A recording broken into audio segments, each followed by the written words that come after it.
What's going on, NBA draft fans? Your boys are back. Your favorite draft analyst. My name's Corey Tulaba. I'm here with my co-host Albert Garbage Time Gim for another 2025 NBA Draft Film Sesh. Albert, how you doing today, buddy? Dude, it's an incredible time to be alive. I love what we're doing. These film breakdowns have been unbelievable. And today we have a really special guest, and I can't wait to get into his film because of how fun it is. But no, I'm doing great. I'm living the dream. So we have Ryan Nembhard with us today. Ryan, thank you for joining the show. How you doing? Yeah, I'm good, man. I'm good. I'm enjoying this process so far, man. I appreciate you guys having me on, man. I'm excited. I'm excited for this. So before we get into your film, we like to start these things off with a segment we call Scout's Honor. And what that is the honest scouting report from the man himself on your game. So, what are your strengths? What do you play like? And then, what are some things that you think that you're continuing to improve on in this process? Yeah. I think I'm just a team guy, man. I'm trying to win first more than anything. I think I like to get my teammates involved.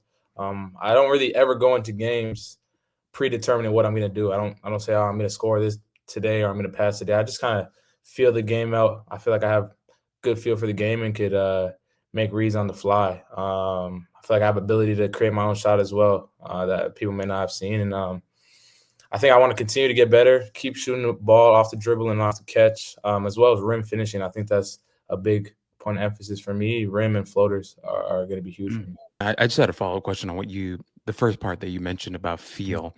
I've seen some people talk about feel on Twitter, on the internet, wherever, and they say there are people out there that believe feel can't be taught and you can only have feel if you're born with it. Just kind of wanted to get your thoughts on that. I mean, you're someone, we're about to get into your film, and Corey and I think we could definitively say you've got great feel on the court.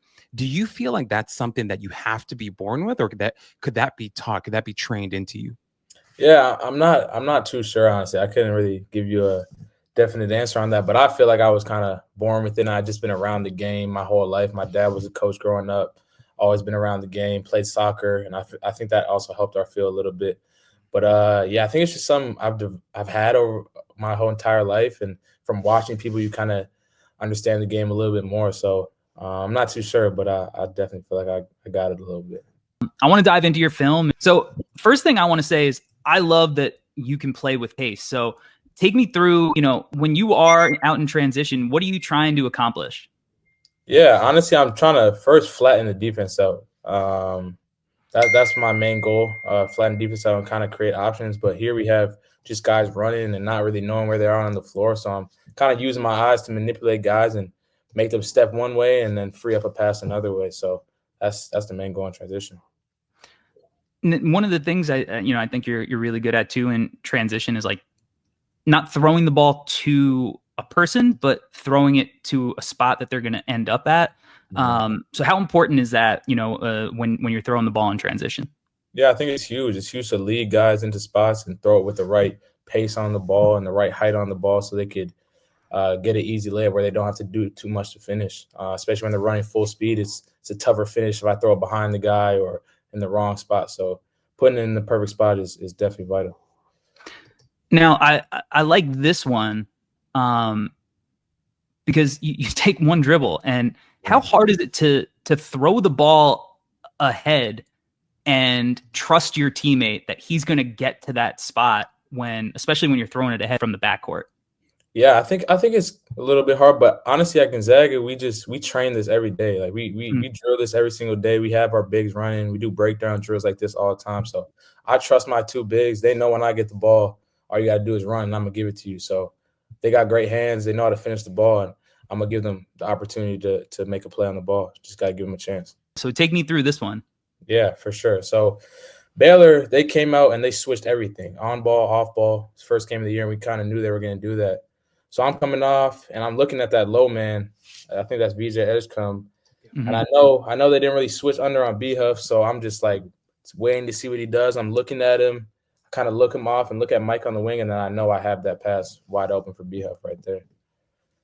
Do you find VJ, obviously incredible talent, super athletic, really talented, but especially being, first game of the season, 100%. Are you like, freshman, like 100%. when I see him, I'm taking advantage of this. 100%. This is his first college game. We're a pretty good offensive team. We're in the Spokane Arenas, rocking in there. So, like, I definitely felt like I could not necessarily pick on him, but I felt like if I looked him off, he was going to definitely go to there. Yeah, puts him in a really, really tough spot. Right, so they only have one tag on that side. It's a hot kind of tag, and like it's tough.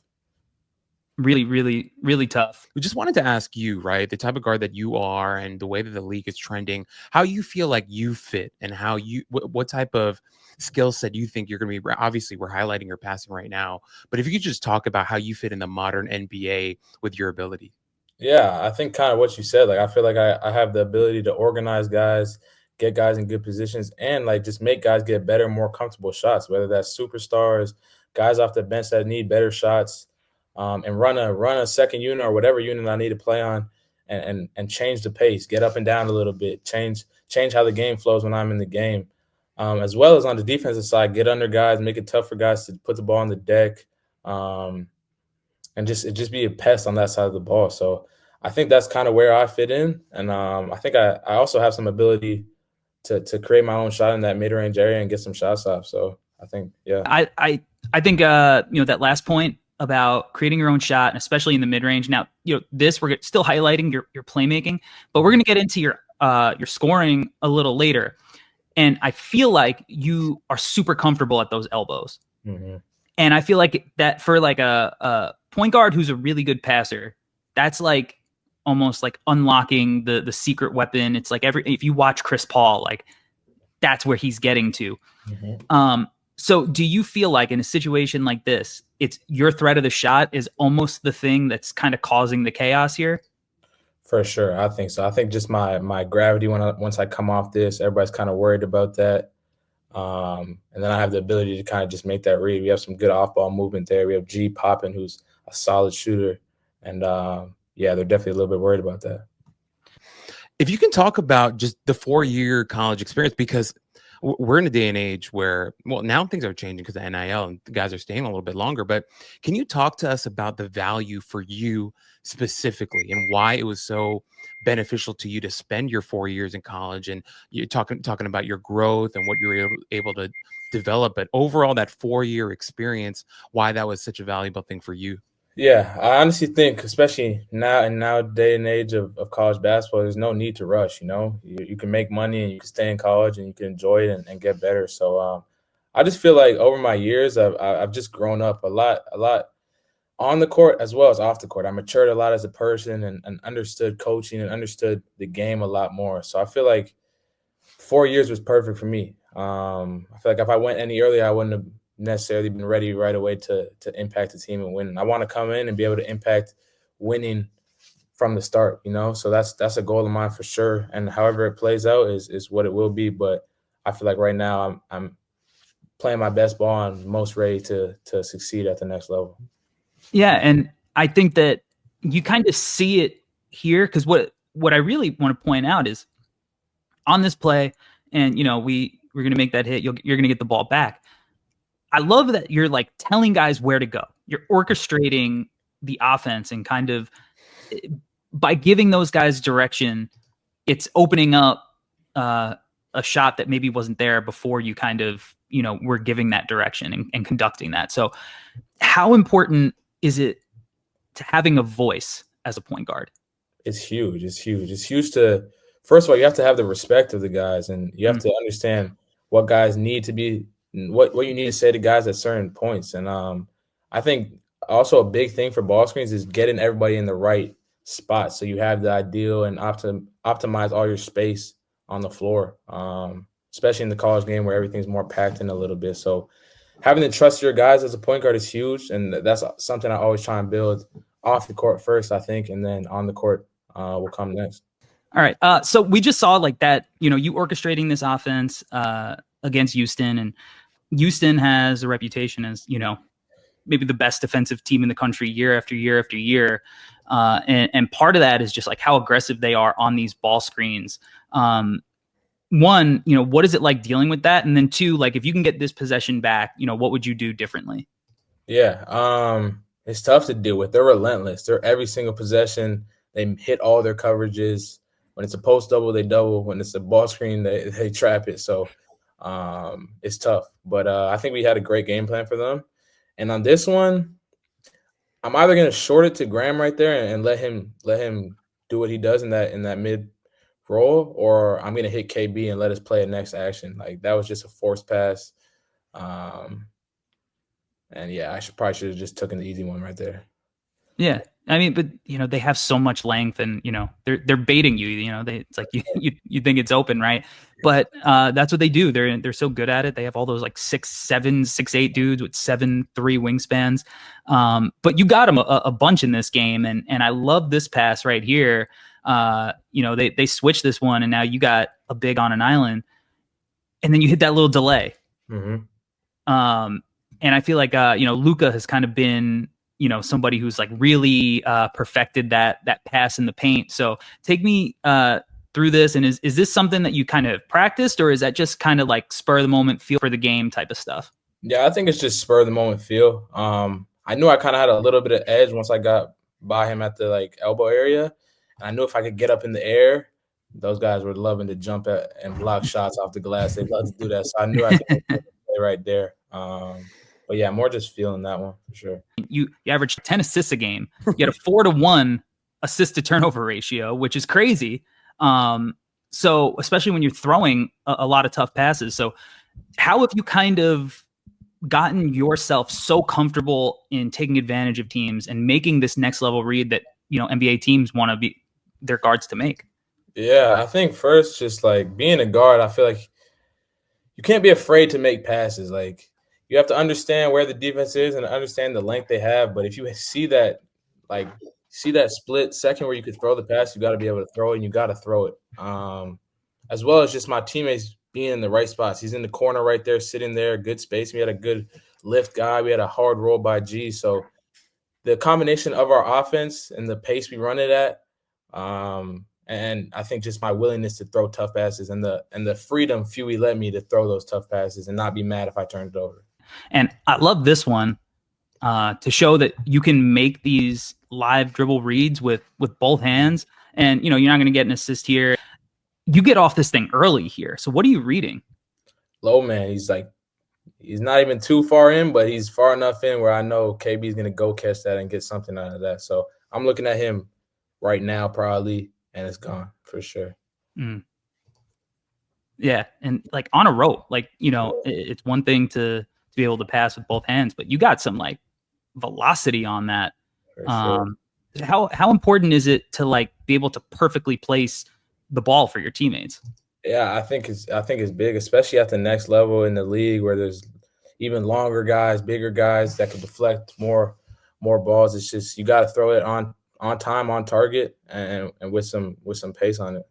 Now, on this one, if you can get this one back, what other options did you have here? I had Graham wide open late, like on that late. Like I should have just swiveled and just waited and threw it late to Graham right here. Like the guy gets back out to that corner, look him off, throw it right to G for a layup. Yeah, that's where I thought the first time I watched it. Yeah, because you're good at that. Like you come off, like sometimes you'll kill the dribble, but like you have a plan already. Like like you're gonna throw a ball fake or whatever. I thought you were gonna go there. But like we said, 4-to-1 assist to turnover ratio. Like, how important is that ball security? It's huge. It's huge. My first few years, I wasn't great with it at Creighton. Coach was definitely always on me over there, just not being great with that. And nobody wants a point guard that's going to turn the ball over and give the team possessions. So that's super valuable. And getting shots on goal is more valuable than anything. So we're trying to get a shot on goal every single possession instead of giving them the ball and letting them go down and score.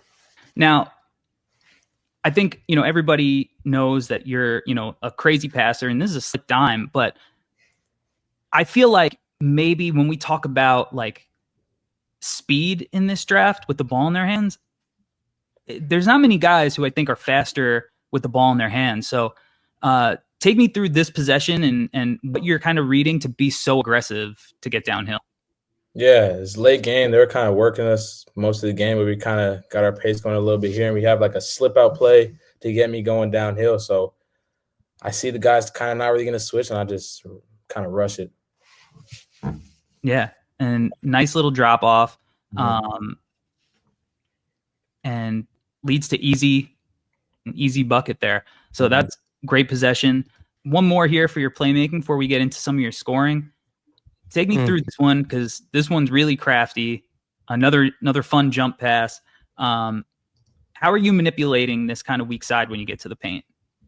Yeah, I'm feeling comfortable because I'm doing like spin moves and like trying to I forget who's that little, the professor. I'm doing stuff Yeah. like but yeah, I was feeling comfortable, and I just know as soon as I jump, I got sticks in the corner there. He's knocked down, so they're gonna rotate hard to him.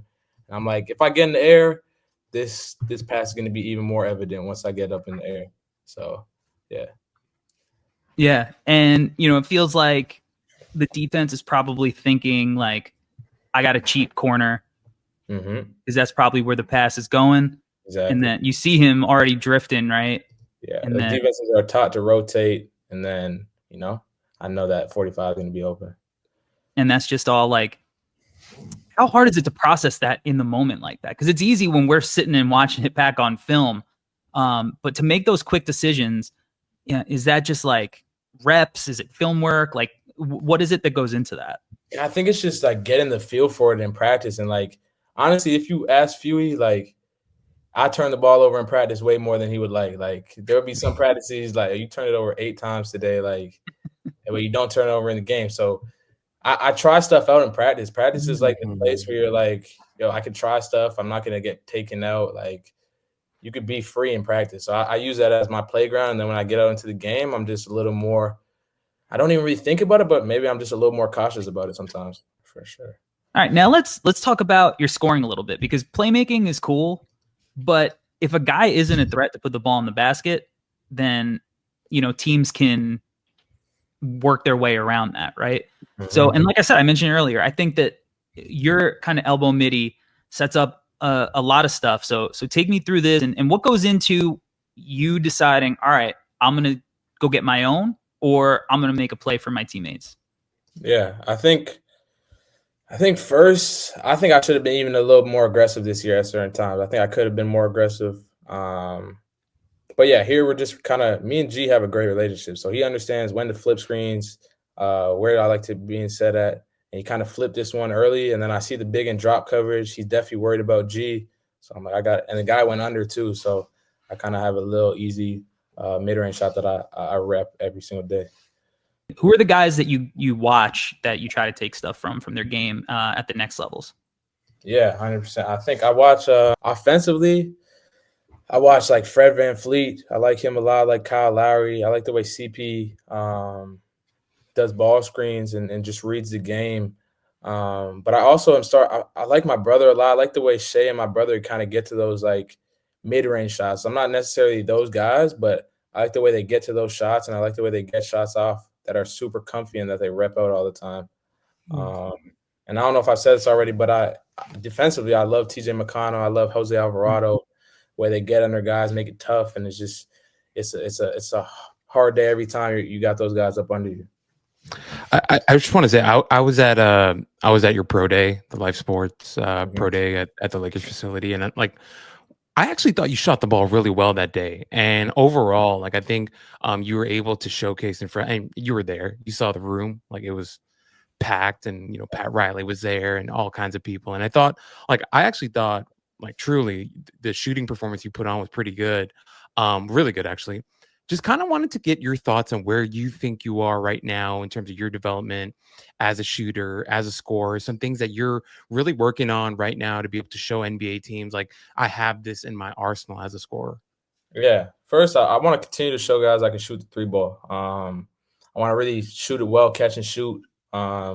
Keep extending my range out even further. Obviously, keep working out off the dribble, but mainly catch and shoot right now. And then I think just being weaponized. We always talk about being weaponized in like the second box area, which is like the paint area, and being able to get shots off there, paint shots, whether that's sidestep, middies, float game, anything in there, and being able to go get a shot. If teams want to play me for my passing and think, oh, pass, and I have the ability to go get shots off in that mid range and make some good shots that I'm comfortable shooting.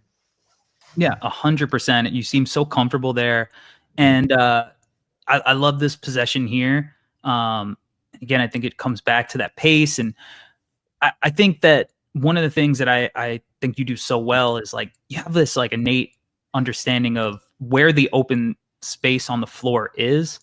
So when you're like putting guys in jail and snaking screens, and what is it that you're like trying to do? Like obviously in the moment it might be like feel for the game, but like when you're sitting and breaking it down, like what are the things strategically that you're trying to accomplish in those situations? Yeah, I think I'm just processing. Like when I get them on my back right here, I'm processing everyone else on the floor. I'm processing the guy lifting and how much space I have in that little spot right there and what the other guys are doing on the floor. So that kind of just gives me time to slow the game down, understand where I want to get to, and just give me some more clarity of the floor and the spacing I have. Now, you mentioned guys like Shea, and Shea has, he can kind of get to any spot he wants, take any shot that he wants.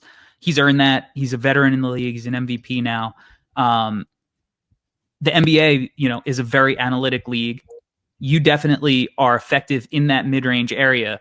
But if you can get this one back, and like, how do you kind of figure out how to get to your spots and take those good mid-range shots versus when maybe you're in a situation where you're like forcing and eliminating the bad ones? Yeah, 100%. I think definitely this one I was a little off balance. Just like I didn't really have my feet under me, didn't really get to a comfy one. I think honestly, I probably could have bumped him, like instead of like going to like a 1-2 and like turn around, I could have bumped him like around that free throw line area, like right here. I could have like bumped him and got to a comfier 2-foot shot. For sure is what I'm thinking there. But I was also just trying to be aggressive. First half of this game, I shot like one shot, so definitely just want to be a little aggressive.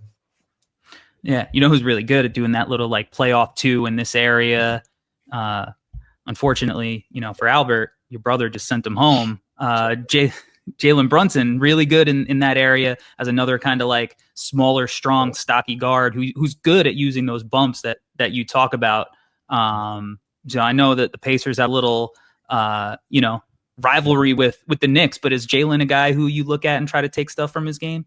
100% smaller guy for sure. I definitely thing I love about him is his footwork as well as just like his shot fakes. Like I think that's something I really want to add to my game, the ability to get guys off the ground with a hard shot fake. And there's like a craft to it. You have to be like patient on your shot fake. You can't just rush your shot fake and it looks fake. So that's something I definitely want to work on whenever that is. Now, you obviously feel really comfortable in this mid-range area, but this year you got busy from behind the arc. It feels like you made a jump as a shooter this year. You went from 32% last year to 40.4% this year. So what do you think it was this year? Was it confidence, or did you kind of was it more reps? Was it anything you did mechanically that led to kind of that jump in your percentage? Yeah, I think going to Gonzaga, we tweaked some things mechanically after my going into my junior year. We wanted to get my elbow above my eye. We wanted to flick and drive it more, and we felt like that when my ball had arc on it, I had a good chance of going in. And I started really bad my junior year. I shot like 15% non-con, and then once I got in conference, I shot like about like 44 for the rest of the year, and then I shot 40 his entire year. So I feel like it's been a solid year and a half of shooting the ball, but I think mainly it was shot selection. Wanted to take the right ones, not be forced into ones I didn't want to take. And I feel like previous years I got forced into some bad ones where I was like, this is not really comfy, but I'm just going to shoot it. And this year I shot all ones that I was comfortable shooting. And if I didn't want to shoot it, I went to the next action. Now, you also mentioned like your catch and shoot. And, I was looking at your synergy profile. And, maybe it's variance because, it was, low volume. But on your guarded catch and shoot shots, you were 26%. And then on your unguarded, you knocked down 62% of your catch and shoot threes. So, coming in at the next level, you're going to have to, because this is the way that the modern NBA works, all 5 players have to be able to play on the ball and play off the ball. So how do you get those numbers to be, maybe more aligned so that you can be a threat even when somebody is closing to you. Yeah, I think continue to just get reps is the biggest thing. Continue to rep it out. Continue to stay in the gym. Yeah, that's the biggest thing, honestly. And continue to want to be a great shooter. So I think that's huge for me. And then play off the catch a little bit more. Have a little bit more like catch and shoot or catch and go opportunities. I feel like I was on the ball a lot, like you said. So I think that's where I could be really good too. What are the differences, do you think? Like when you let a shot up, are you like, oh, that feels good? What are you doing mechanically when you're really feeling it? Yeah, I think it's the arc mainly, like the arc and the flick and the drive. Like we always talk about flicking your wrist and getting it down like in a cookie jar. So like that's the biggest thing. Like flicking your wrist hard and like getting that good rotation on the ball is the biggest thing for me. And I think whenever I do that, it feels like it's going down. I like that. Getting that hands in the cookie jar. I like that. Yeah, for sure. Now, a lot of, what clearly you have great speed. We've seen you get into the paint to make plays for your teammates. And I think the ability to shoot makes you kind of, less predictable too. And it allows you to open up your driving lanes as well. So take me through this one. Yeah, late game. We want to get a good shot here. So these guys are really good playing 2v2. Like all they do is play 2v2 all game. And Marshall is a good defender. I just wanted to get him on my back and hopefully free something up. I seen Wessels stay with Graham, a little bit worried about that. So I knew I had a little scoop right there to close the game out. Now, if you can get this one back, what would you do differently here? Initially, I'm going to try and get a better setup rub on the screen. Like that initially, I feel like I just rushed and ran off this one quickly. Like the guy was already trailing me. We didn't get like a good rub there. I'll probably just get to 2 feet right there. Get to 2 feet in that mid-range area, I think, and see what options I have right there. Like maybe like a low pickup right into 2 feet. See if I have like a mid-range or even just a quick spray out to the wing, honestly. Yeah. But there's a lot I could have done there for sure. Yeah, a lot of options. Maybe get like dip shoulder and like create that contact and really, right, like maybe draw a foul too. You have that. And, I think you do a good job. You were at around 60% at the rim, both in the half court and in transition. So, or overall. So that's a really great number for anybody, let alone a guard. So talk to me about like playing through contact and finishing through that contact when you are getting to the rim. Yeah, just trying to be physical. I like physicality personally. I played soccer my whole life. Like I enjoy the physical part of the game. Like I'm trying to put my shoulder into you. I'm trying to hit you. So just continue to build that strength, continue to get stronger, and being able to finish through contact is huge. And honestly, in the league, this might be a foul for real. They ain't calling that in college though. Yeah, you want it though. You're telling the ref like, sure, you got that contact. Who are the guys that you like watching at the rim? But I liked, honestly, going back, I like Mike Conley, just his floaters, either hand. I watched it. I haven't really watched. I mean, I watched him when I was younger when he was on Memphis and stuff. But like, I know he has really good float game, touch game with both hands around the rim. 2020 Nembhard versus what was it? 2023, 24 Nembhard. Yeah. Who do you got? 2020 Mavericks for sure. For sure. Those guys are good though. I respect those guys. Those guys had a hell of a freshman class. They're a great team. So, but I just got us, Dude, the murderers row there, man. Cade, Moses Moody, Scotty Barnes, Caleb Houston, Day'Ron Sharp. You got Langston Love, Dariq Whitehead. Like, what was, obviously you guys were at a different part of your development, but you go to a place like that, that these are some high level hoopers. What is practice like, in that situation? Yeah, those are some of the best practices I've ever been in. Like, we just had a great group of guys that were so competitive. Like you had literally 5-on-5 every day of guys that all think they should be on the starting lineup. And KB understood how to get guys to compete every single day and fight for that starting spot. And then the energy is just great in there. You have Scott Barnes, who's just, I'm sure you guys have seen his personality, and that's him every single day, and just the energy he brings, as well as you got guys like Cade, Moses, Day'Ron, who just are older and bring that energy to the group every day. So Those were some of the most fun times, and I think that's probably the closest team or one of the closest teams I've ever been a part.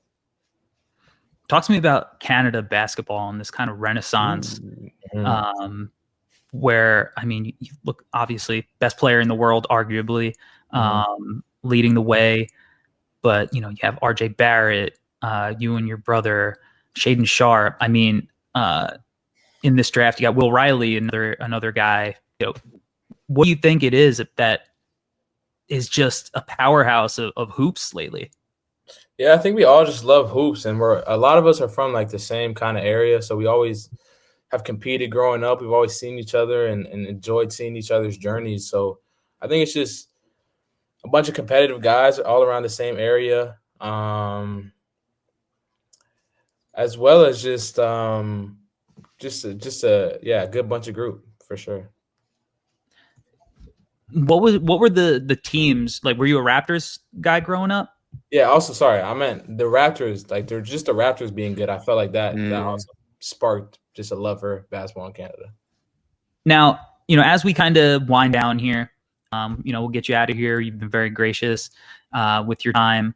One of the things that we do on our show when we're not talking with a prospect is whoever we're covering, we do a little thing called Sell Me the 10, where I ask Albert to give like a 30 to a minute elevator pitch as to why an NBA team should invest in the player we're talking about. So today we're going to let you do Sell Me This Pen. Why should an NBA team invest in Ryan Nembhard? Yeah, I think just at the end of the day, I'm going to impact winning for the organization. I'm going to come in and do whatever is needed of me to fit in. And I think I have a high floor, and at least I'll be a great guy that could get guys involved and get the team in an organized setting and make them win games. And I think I just have a feel for the game and can impact winning at a high level, as well as if I develop it, who knows what could happen. So I think there's a lot that I could bring to an organization.